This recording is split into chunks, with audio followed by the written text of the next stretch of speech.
So, in one of the bigger news out of the NBA this week, or I believe this week, I think it was about 2 days ago now, Yep. still in the week, James Harden is finally out of Philly.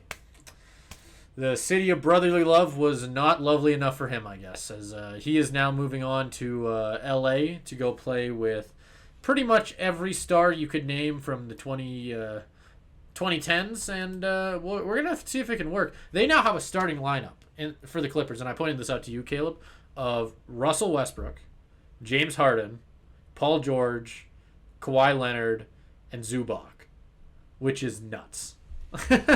That is a crazy starting lineup. Like, I feel like every year we get like a new big scary monster somewhere on some team where all the players just get stacked on one roster.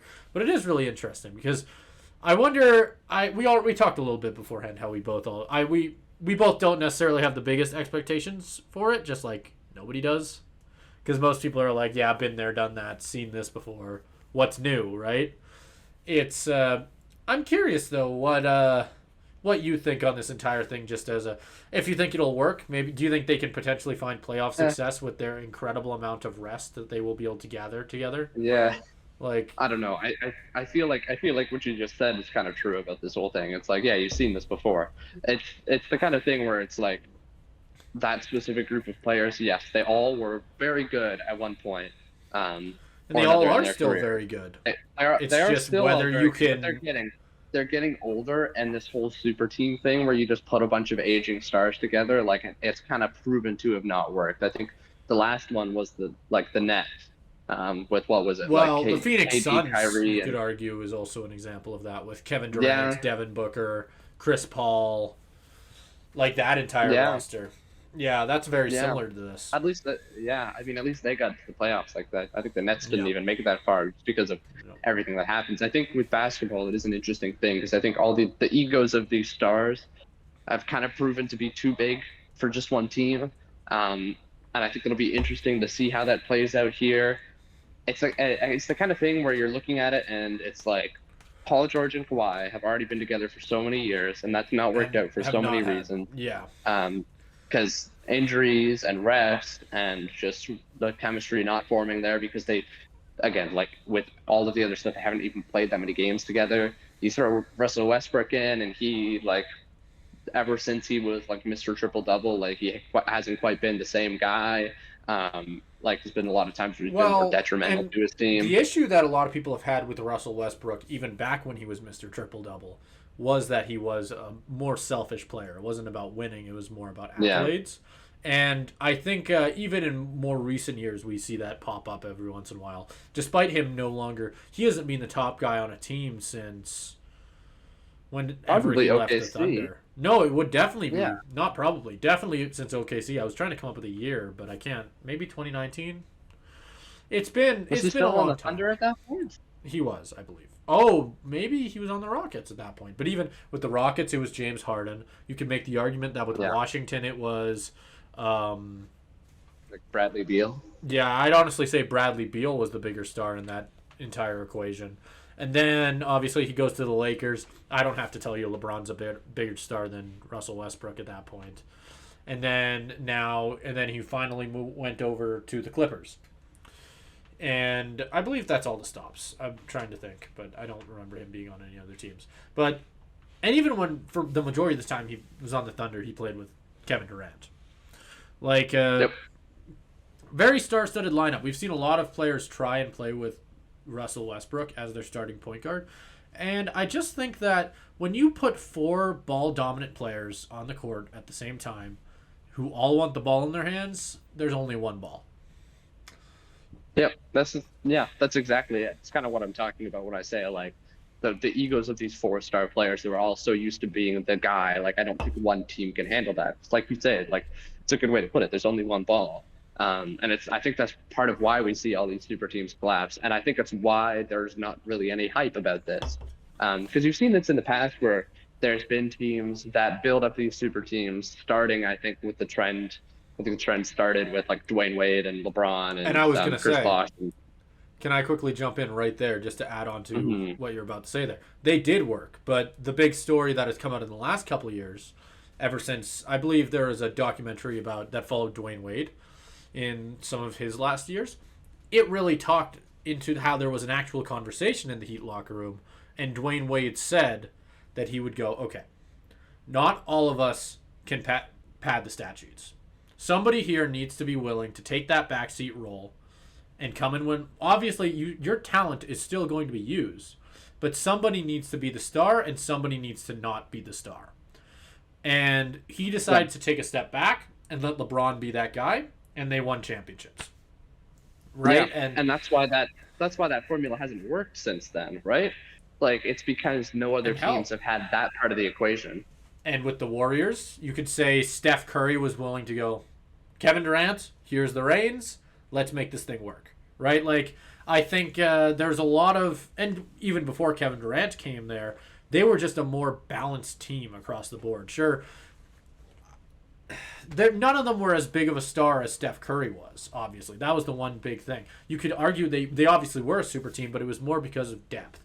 They were a super team because of the best system we have seen in basketball ever. Yeah. Right? Like, it was more, and some of the best coaching. It was just a revolutionary style of basketball that we'd never seen, and nobody could keep up with their offensive output. Yeah. So I think, and that's not... and we haven't seen it since. It's as simple as that. Yeah, and that's not what we're going to get in LA, and that's why there's no excitement about it. It's all those reasons that you just talked about. Who is going to take a step back? None of them are. And it'll be interesting because I mean they're already like 3-2, so in the middle of the pack in the league, and I feel like that's just going to keep going. They're going to sneak into the playoffs like as maybe like a 5, 6, 7, 8 seed maybe. Yeah. And then just get kind of like wiped by someone in the first or second round. Like I don't see it kind of going any further than that. Because again, like it's a great point, and it's we've talked about this before. Those super teams don't work, and I think all these players are good enough to carry a team on their own. But when you give them all this one roster, especially as they're getting up there in age, then that's not going to work. Like, no, I agree. Like, I just think that we've seen it all before. If the Nets didn't work, if the Suns didn't work, and we're seeing another super team with the Suns, obviously. Devin Booker, Bradley Beal. Who else did they throw in there recently? I'm blanking all of a sudden. But there's, like, they already have another Kevin Durant. I don't know if I mentioned him. He's still there. Like, they have another really stacked team over there. And we're trying to see if they can make it work. There's a lot of super teams. Hell, I mean, the most recent one that you could maybe argue worked was the Lakers. But that was a duo instead of 3 players teaming up. And I think that works so much easier than... And do you want to know why it worked? What people don't talk about that Lakers run, as somebody who watched it, I mean, I have a Lakers poster up there. I wonder what team I cheer for. As somebody who watched that run, I could say a big part of why we won was depth. Sure, we had LeBron and Anthony Davis, but if you run down that bench, we had a really, really solid bench all through the playoff run. And we got super lucky avoiding injuries and a whole lot of things. And even since then, we've seen Giannis win. Obviously, Giannis is the big star, but he won because that Bucks team had a lot of depth. Then we saw the Nuggets last year, where they won. Sure, Jokic, probably one of either the best or one of the best basketball players in the league right now, won. That team won because of depth. So we're now seeing teams. We're seeing kind of, I'd almost call it a balance, like a rebalance across the league of teams realizing that all they need is one star, a good coach and a good system, and depth. Those are the 3 keys to winning, and I think we're finally seeing that come back. Yeah, and I was just going to say, like you put it perfectly, that's the new formula. Because, I mean, you can list so many more examples in the last few years. It's like, I mean, even with, like, to talk about players in this Clippers team, like Kawhi with the Raptors, like, that's the same kind of thing. Yeah, Kawhi was the star. That's another great example. He was the piece that they needed to get over the top, and then the Raptors had a lot of great depth. They just didn't have that top star. Because their issue is they'd always make it to the Eastern Conference, and then it's LeBron, and then they die. And suddenly, when they had their LeBron stopper, even though he was out of the conference at that point, they finally had their guy who could get them over that hump. They won it all. right? Like it's as simple And as that's that. that's why the Clippers are just kind of a team that's in no man's land right now. No, they're Because they trying brought to in chase a Kawhi, hoping dragon that would be the that they case. shouldn't be chasing. Yeah, I think they brought in Kawhi, who's just not been available for them. Same kind of thing with Paul George, and now they just have all this talent on their team that isn't really available for them, and it's kind of like, what do you do? So they're just going to try to pad the holes while they can, um, and we'll see how it goes. We don't think it's necessarily going to work, but we'll see how it goes.